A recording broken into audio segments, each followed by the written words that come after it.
All right, let me finish this, man. So, shalom to the 1/3 and 144. Peace and salutations. All praises to the Most High's only begotten Son and the Holy Spirit, the God of Israel. Um, so I just wanted to finish this lesson I was doing, going to the laws of Deuteronomy. And so, pretty much, when you go back to the Old Testament, right, you start to see what made Israel above every nation and above all people. Because we were given the laws that was to keep us in check. The laws was establishing us as a nation in the eyes of the Lord at that time. And those of us that were in the new covenant, we know that the law was just a precursor, to bring us unto Christ, to bring us unto the law of the Spirit. Yet, it's also cool to always go back, because when you go into the Old Testament, you start to see what we're doing at that time, the do's and the don'ts, and certain things that were taboo in today's society. Because if you look at the westernized society, the way of Israel is completely opposite to this world, and so the Spirit just had me going into this today, man. So this is Deuteronomy chapter 20, and it says, "This is the laws of the warfare." So I'm just gonna summarize it, man, because we understand the laws of the dietary laws, don't all that crap.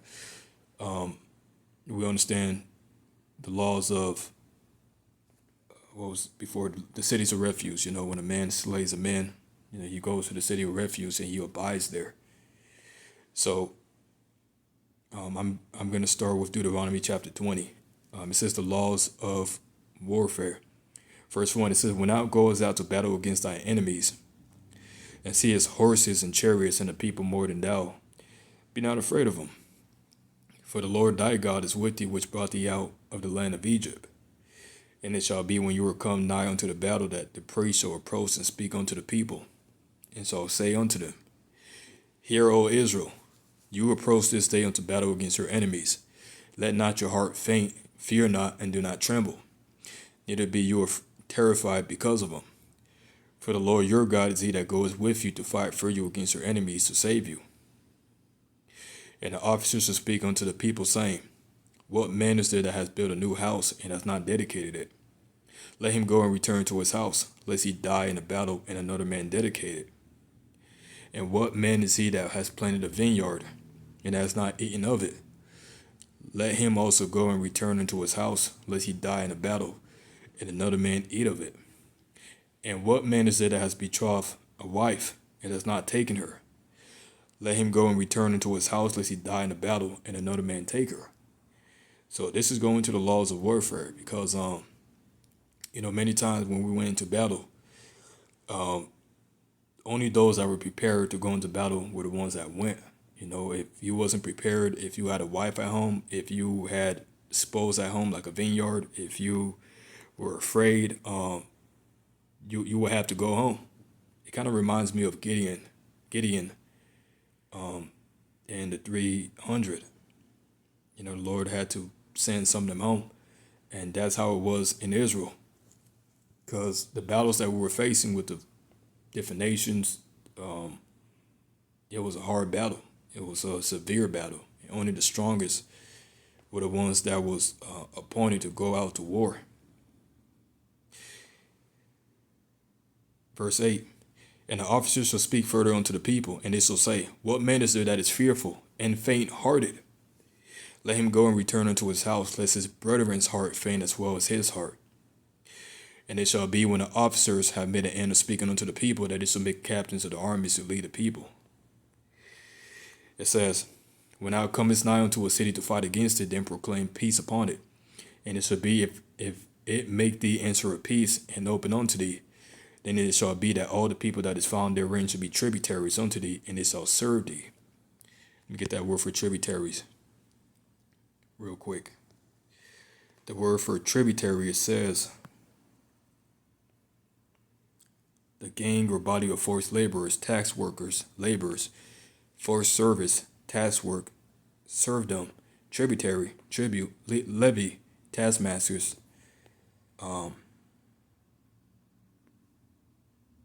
forced laborers.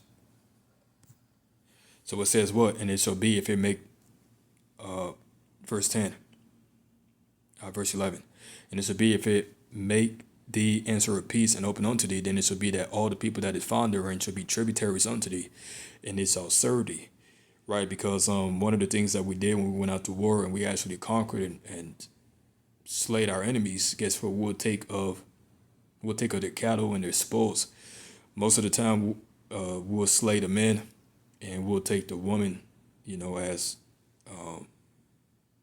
our spoil. We'll take the animals, we'll take the cattle, we'll take the spoils. Verse 12, if we will not make peace with thee, but will make war against thee, then thou shalt besiege it. And when the Lord thy God hath delivered into thy hands, then thou shalt smite every male thereof with the edge of the sword.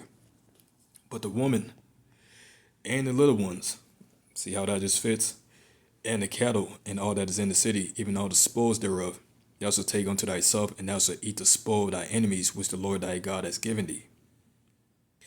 Thus thou shalt do unto all the cities which are afar off from thee, which are not of the cities of these nations, but of the cities of these people, which the Lord thy God does give thee for inheritance. Thou shalt save alive nothing that breatheth. So pretty much saying, get rid of all of them. But thou shalt utterly destroy them, namely the Hittites, the Amorites, the Canaanites, and the Perizzites, the Hivites, and the Jebusites, as the Lord thy God has commanded thee, that they teach you not to do after their abominations, which they have done unto their gods, so shall you not sin against the Lord your God. When thou shalt besiege the city a long time, in making war against it to take it, thou shalt not destroy the trees thereof by forcing an axe against them, for thou mayest eat of them, and thou shalt not cut them down. For the tree of the field is man's life, to employ them in a siege. Only the trees which thou knowest that they be not trees for meat, thou shalt destroy, and cut them down, and thou shalt build bulwarks against the city that makes war with thee, until it be subdued. So, same thing with the trees. If we look at trees in nature, the trees are actually good for the ecosystem. So, even when it came to war, the Lord had a certain way that he wanted us to do things, a certain way he wanted us to conquer and to overcome the nations. But even in that, there was a certain way to do it. And the reason why, just from my own point of view, the reason why he did it was because so we wouldn't completely destroy everything. Because our people were a fierce people, man. And the Lord was with us in these battles. So when it came to the men, we slew all the men, But the women and the children and the cattle and all the spoils, we took captives. The trees, we didn't destroy all the trees. That was good for the ecosystem. That was good for the environment all around us. I'm just giving you the outer layer. I'm sure there's deeper meanings to this, but you understand what I'm saying. You understand? Do you understand? I'm gonna go to the next one. Deuteronomy chapter 21 and verse 1. It says the expiation of a crime.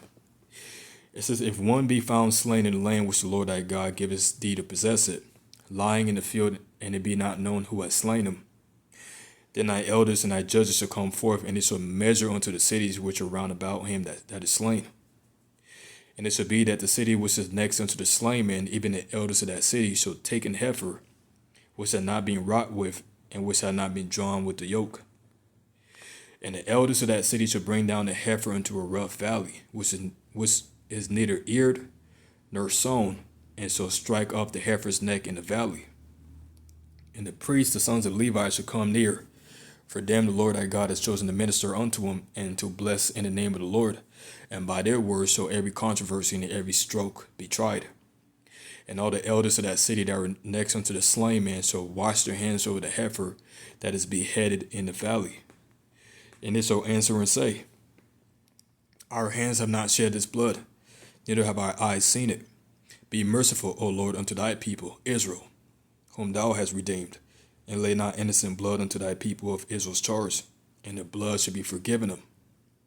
So thou shalt put away the guilt of the innocent blood from among you, when thou shalt do that which is right in the sight of the Lord. So This is going into if an innocent person gets killed and they don't know who killed that innocent person. This was the law of the Levites for them to do, so they can put away blood from Israel. Because how does the Lord work? If blood is slain in the law, if you kill someone, then you have to be killed. That's how it was: blood for blood, neck for neck, eye for an eye, tooth for a tooth. It was straightforward, cutthroat, straight to the point, man. That's why there was no fucking around in the law.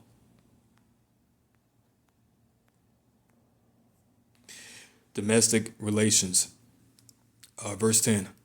It says, when thou goest forth to war against thy enemies, and the Lord thy God has delivered them into thy hands, and thou hast taken them captives, and seest among the captives a beautiful woman, and hast desire unto her, that thou wouldest have her to thy wife, then thou shalt bring her home to thy house, and she shall shave her head and pare her nails. And she shall put the raiment of her captivity from off her, and shall remain in thy house, and bewail her father and her mother for a month. And after that, thou shalt go in unto her, and be her husband, and she shall be thy wife. So, going back to the captives and the spoils, how we're supposed to deal with the spoils. So, when we took captives of the other nations, like a woman, for an example, because us Israelite men, man, we like to get it on. We like to fuck, smash, sex. The Lord said, be fruitful and multiply. So we had that strong sexual charisma in us, man. So what would happen if we wanted to sleep with a woman of another nation? She would have to what? She would have to par her nails. We'll have to give her time for her. She had to shave her head and par her nails and give her a month to bewail her father and her mother. And then after that, we'll go in and live with her. At least that gives her time to mourn the spoils of her people, because they pretty much got destroyed when Israel will conquer a city or, a kingdom or a land. Verse 14, and it shall be, if thou have no delight in her, then thou shalt let her go whither she will. But thou shalt not sell her at all for money. Thou shalt not make merchandise of her, because thou hast humbled her. So you can't put her away. Well, it says, my bad, if thou hast no delight in her, then thou shalt let her go whither she will. So this is going to a woman of another nation. So let's say if you have sex with her, and you like, I don't like her anymore, then what? You put her away. Don't sell her. It says we're not supposed to sell or give them away. We just put them away. That's it. Thou shalt not make merchandise of her, because thou hast humbled her. Thou hast smashed her. You broken her hymen. You went in onto her, because thou hast humbled her.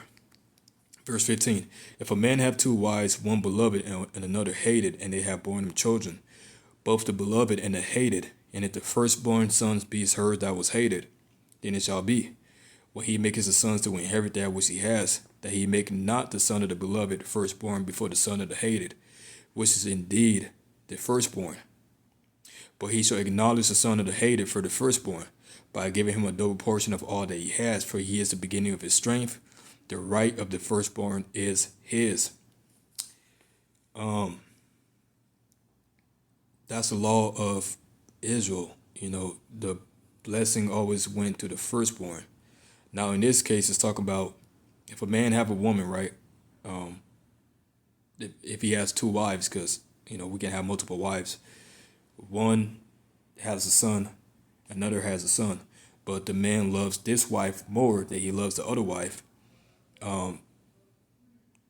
Pretty much what he's supposed to do is he's not supposed to allow his favoritism for that wife to overcome his judgment, but rather the one that was born of the one that was hated, that's the one that's supposed to get blessed. Because why? Because he's the firstborn.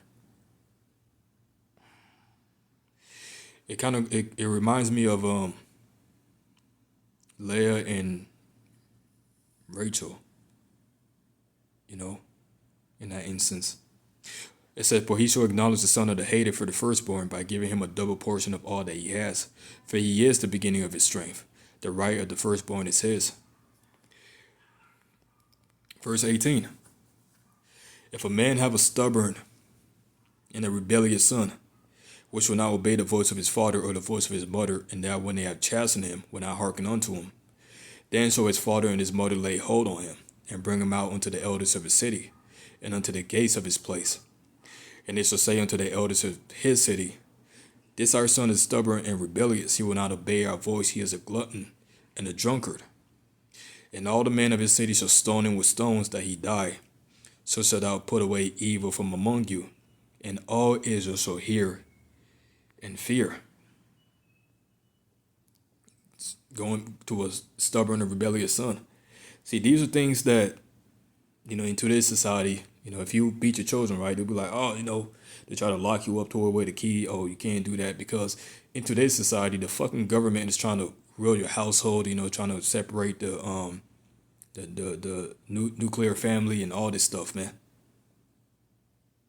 But in ancient times, it wasn't like that.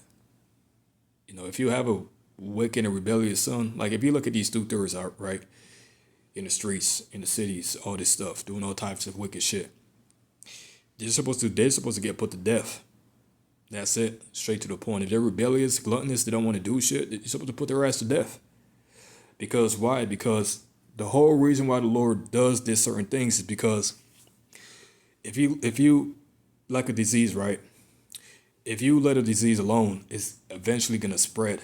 Like a body. If a certain part of the body has a disease, you have to immediately cut it out. Cut it off. Why? Because it's gonna spread. So that's how the Lord, he was working with Israel. If anything was happening that brought forth sin and it was gonna spread, it had to automatically get destroyed, because it will spread among the people, and next thing you know, you have a nation of wickedness, a nation of rebellion, a nation of, eventually that's what ultimately happened to us. But that's the Lord, he put these laws in place so that wouldn't take place. You see what I'm saying? 23. 21. "And all the men of his city shall stone him with stones that he die, so thou shalt put away evil from among you, and all Israel shall hear and fear. And if a man have committed a sin worthy of death, he be to be put to death, and thou hang him on the tree, his body shall not remain all night upon the tree, but thou shalt in anywise bury him that day. For he that is hanged is a curse of the Most High, that thy land be not defiled, which the Lord thy God giveth thee for an inheritance." That's what, when we think about our Lord, right? What happened to the Lord? He was hanged on a tree. And what the Pharisees were supposed to do was bring him down that same day. I think that's what they did. And you're not supposed to leave someone on a tree. The Lord, he doesn't like that. I'm giving the simplest way so you can understand. It's like Israelite 101 right here. Which the Lord thy God is giving thee for an inheritance.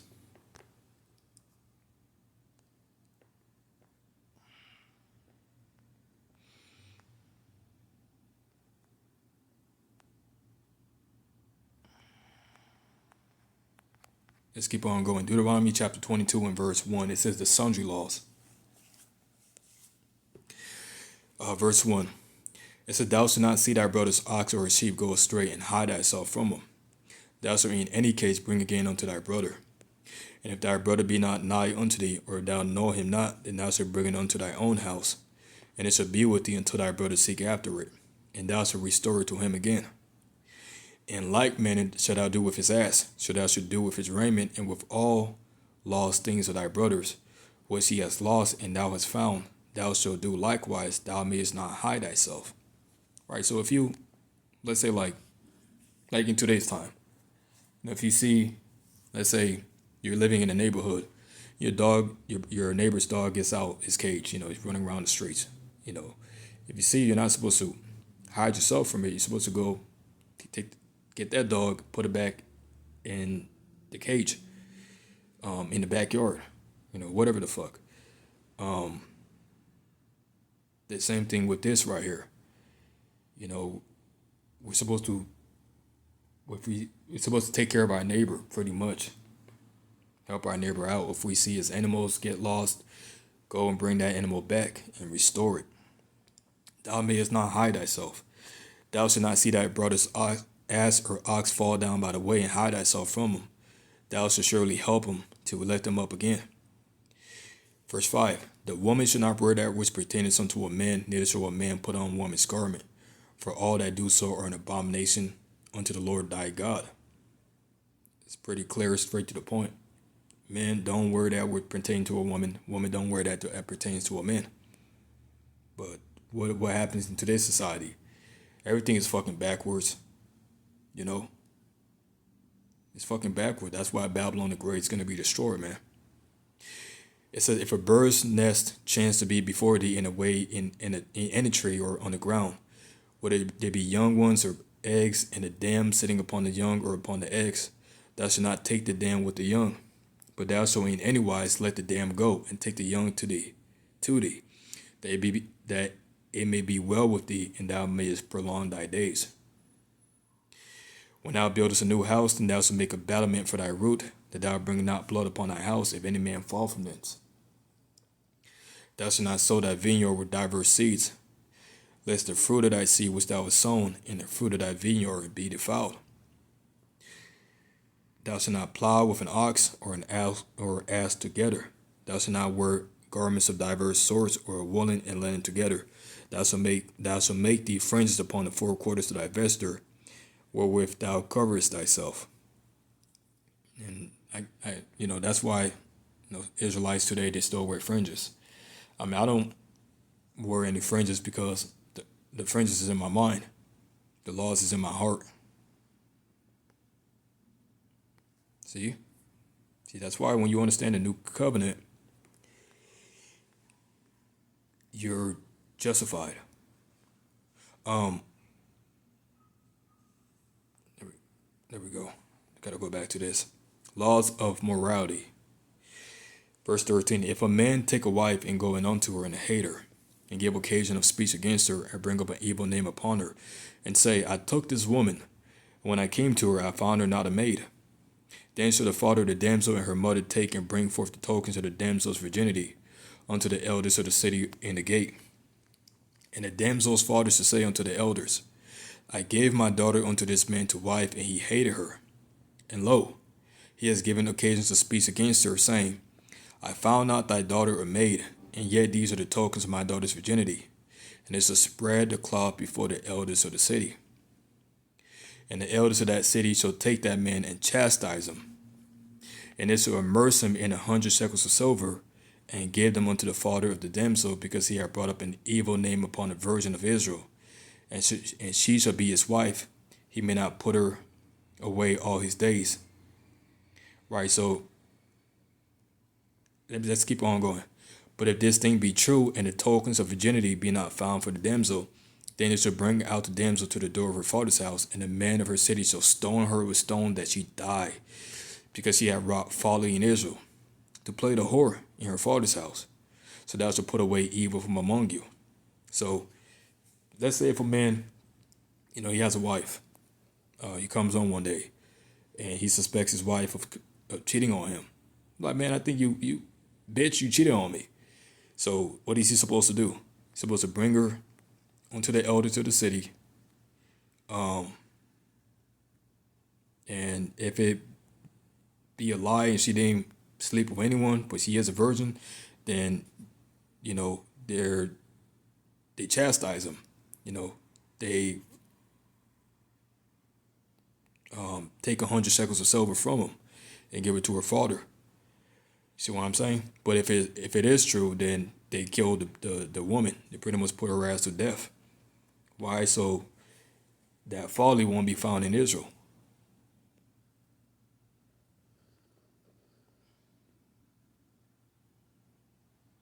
22. If a man be found lying with a woman married to a husband, then it shall both of them die, both the man that lay with the woman and the woman, so shalt thou put away evil from Israel. Right, going to idolatry. If a damsel that is a virgin be betrothed unto a husband, and a man find her in the city and lie with her, then he shall bring them both out of the gates of that city, and he shall stone them with stones that they die. The damsel, because she cried not, being in the city, and the man, because he has humbled his neighbor's wife.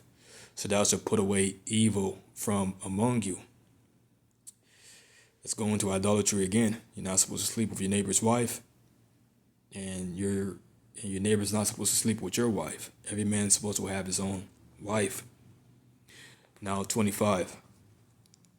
But if a man find a betrothed damsel in the field, and a man force her, and lie with her, then the man only that lay with her shall die.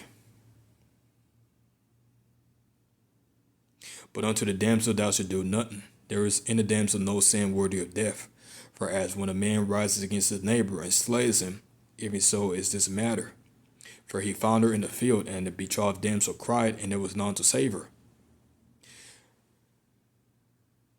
So that's going to pretty much, rape right there. So let's say if a man find a woman and she cries out, he's going to die and she's not going to die. Why? Because she cried out.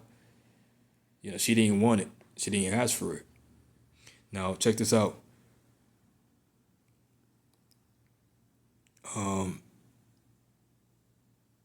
28. If a man find a damsel that is a virgin, which is not betrothed, which means not married, and lay hold on her and lie with her, and they be found, then the man that lay with her shall give unto the damsel's father 50 shekels of silver, and she shall be his wife, because he has humbled her. He may not put her away all his days. A man shall not take his father's wife, nor discover his father's skirt. So 29 is going into a rape. Yeah, that is biblical. If a man sees a woman, she just doesn't have her husband, she's out there in the field, we can actually forcefully take that woman, and if he wants to lay with her, smash her, he can do that. That's what Deuteronomy 29 is, 28 is saying. So yeah, GMS does have that right. I will give them that credit. See, these guys have a lot of things right. They just go off on the new covenant. They go off on the Lord being the Son of God. They go off on the Gentiles coming in. Just that type of stuff. But other than that, they got it right. 30. A man should not take his father's wife, nor discover his father's skirt.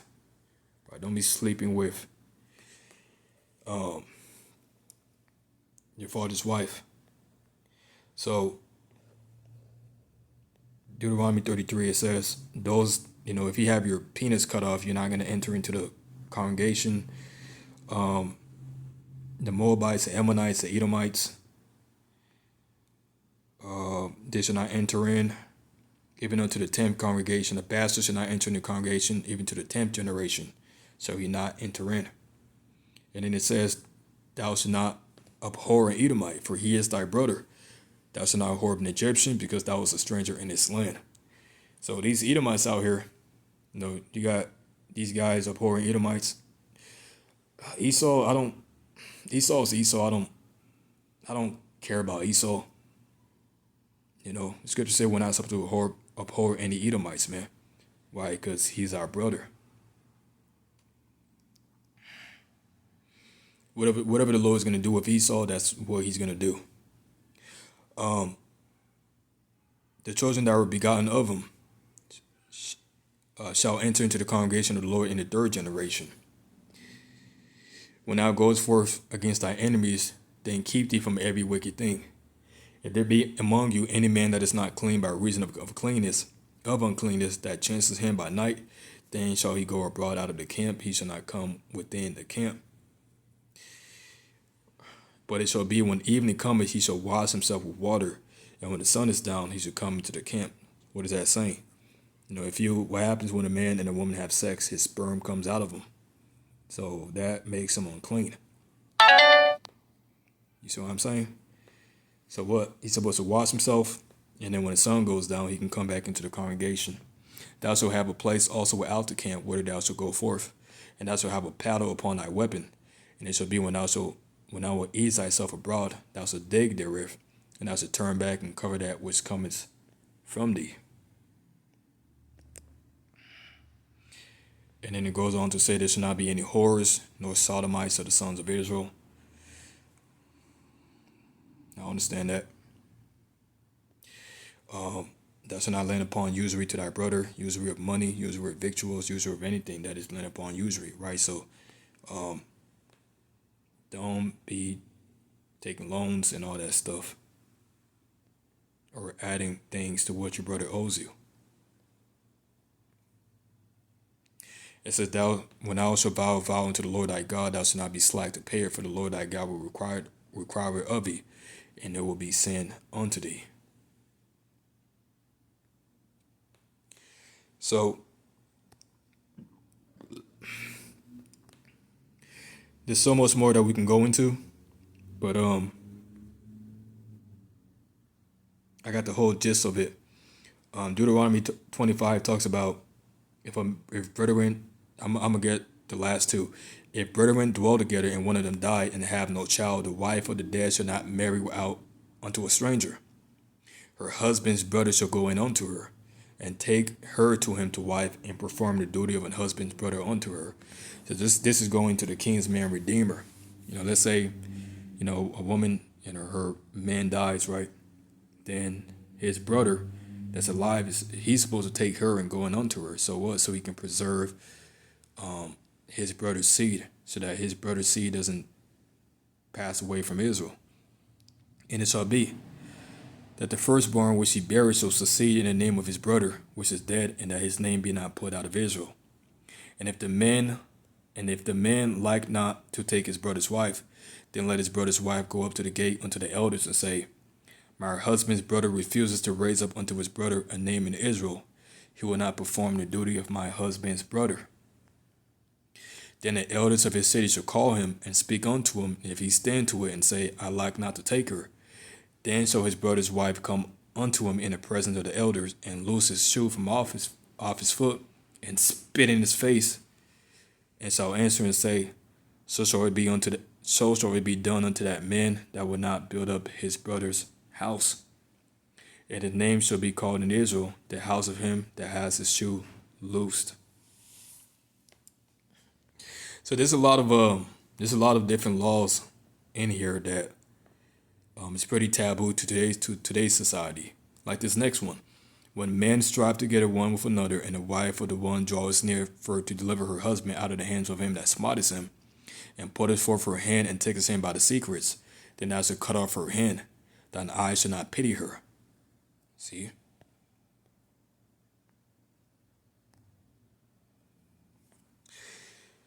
So pretty much, there was one more that I wanted to get, the gleaning of the grapes. I think I'm going to end off on that. The gleaning of the grapes.